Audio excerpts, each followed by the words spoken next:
मैं ऐसा था कि हम दोनों ने टॉप 2 में जाना चाहिए, बट जैसे आपने पूछा मैं टॉप 2 में नहीं पहुंच पाया, मैं टॉप 3 तक पहुंचा। एक्सपेक्टेड नहीं था, ऑब्वियसली कोई भी कंपटीशन में तुम जाते हो तुम हमेशा चाहते हो कि तुम जीत जाओ, बट ऐसे मुझे कोई हार्ड फीलिंग्स नहीं है। जो चीज़ मुझे करनी थी, जो लोगों का प्यार मुझे मिला उससे मैं बहुत खुश हूँ। मैंने बहुत सारी चीज़ें सीखी, कुछ गलतियाँ मैंने करी, उसमें भी मैंने इंप्रूवमेंट कैसे करना है सीखा। तो ठीक है यार, गेम का ये पार्ट है। जैसे मुझे लग रहा था कि मुझे टॉप 2 में आना चाहिए या विनर होना चाहिए, बाकी लोगों को भी लगना चाहिए। तो उनको भी लग रहा था शायद उनको थोड़ा ज़्यादा प्यार मिला रहेगा, बट जितना प्यार मुझे मिला है मैं बहुत ज़्यादा खुश हूँ उसके लिए।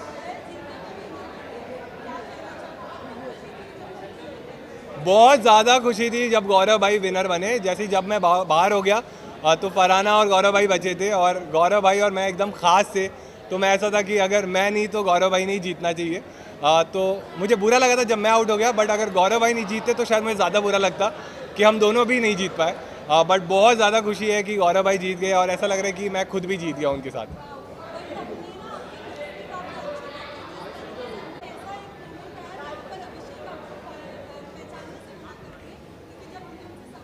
हाँ। अच्छा।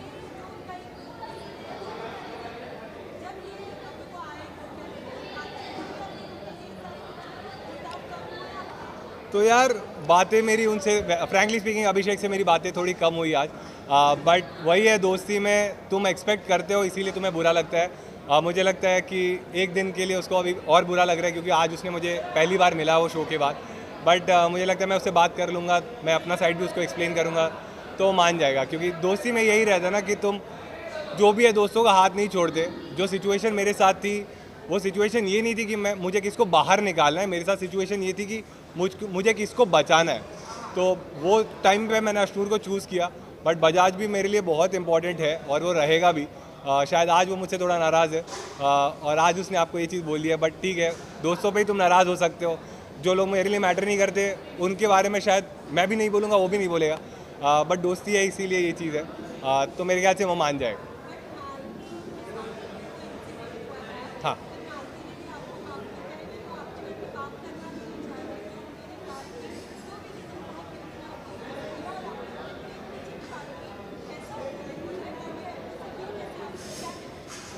यार आप सबने शो तो देखा ही है, मैं जैसा भी था घर में एक चीज़ मैंने हमेशा फॉलो की कि जो भी मेरे दोस्त थे उनके साथ मैं लॉयल था, और मैं उनको जो भी फीडबैक रहता था मुंह पे देता था। मालती के तो भाई ने भी आके उसको बताया था कि मैंने उसके पीठ पीछे कभी कोई चीज़ बोली नहीं है।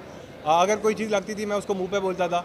और ये ह्यूमर का ना, ये स्टैंड अप का थोड़ा प्रॉब्लम है कि जोक्स कभी कभी तुम्हें बुरे लग जाते हैं, मजाक कभी इधर उधर हो जाता है। तो जो चीज़ का उसको बुरा लगा था उसके लिए मैंने एंड में उससे सॉरी भी बोला था, बट अनफॉर्चुनेटली वो सेम डे एविक्ट हो गई थी तो शायद हमें बात करने का मौका नहीं मिला। आज जब वो मिली मुझसे तो हमने कुछ बातें करी। तो शायद वही है, जैसे बजाज थोड़ा नाराज़ है, मालती भी थोड़ी नाराज़ है। तो मेरे ख्याल से विद टाइम सब सही हो जाएगा, और होपफुली जैसे ही शो ख़त्म होता है मैं लाइफ में ये चीज़ फॉलो करता हूँ कि बुरी चीज़ें तुम भूल जाओ, अच्छी चीज़ें तुम आगे लेके जाओ। तो जो जिनको भी मैंने दोस्त बोला है उनके साथ मैं ट्राई करूँगा कि मेरी ऐसी इक्वेशन रहे और मैं फ्यूचर में भी उनके साथ मेमोरीज बनाऊँ। यार अभी तक तो शायद नहीं किया है, बट जब सलमान सर ने उसको पूछा तब शायद उसने बोला कि अब उसके मन में उतना कुछ है नहीं। बट ठीक है, कोई कोई चीज़ ऐसी रहती है तुम ओवरनाइट नहीं भूलते।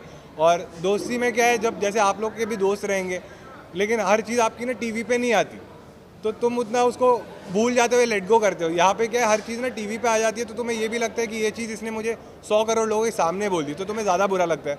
तो अब जब शो खत्म हो गया तो अब देखने वाले उतने लोग नहीं हैं, तो शायद थोड़ा जल्दी मान जाए ये लोग। पर बात ये फेयर अनफेयर की नहीं है, हर एक की इंडिविजुअल चॉइस है। कोई भी शो में तुम्हें, जैसे ये लोग बोलते हैं कि कैसे खेलना है, क्या स्ट्रैटेजी रखनी है, मेरी कभी स्ट्रैटेजी नहीं थी। मैं हमेशा सोचता था जैसे मैं घर पे हूँ वैसे मैं रियल रहूँगा, मैं लोगों की वैल्यू करूँगा, फ्रेंडशिप्स की वैल्यू करूँगा, जैसे मैं सबसे रिस्पेक्टफुल रहता हूँ वैसे रहूँगा, मैं झगड़े वगड़े नहीं करूँगा। फरहाना की शायद अलग स्ट्रैटेजी थी, उसके लिए वो वर्क करी। वो ऐसे शो में अगर तुम टॉप 5 या टॉप 2 तक पहुंच रहे हो तो तुमने कुछ सही तो किया, शायद ऑडियंस को वो पसंद आया, उन्होंने उसको वोट किए। क्योंकि इन दी एंड हम कोई नहीं होते डिसाइड करने वाले ना, हम जब नॉमिनेट कर सकते थे हमने किया, जो जो डिसीजंस हमारे हाथ में थे डेमोक्रेसी के हमने घर में लिए। बट ये जो विनर बनना या ना बनना ये तुम्हारे हाथ में था, तो तुमने डिसाइड किया, ऑडियंस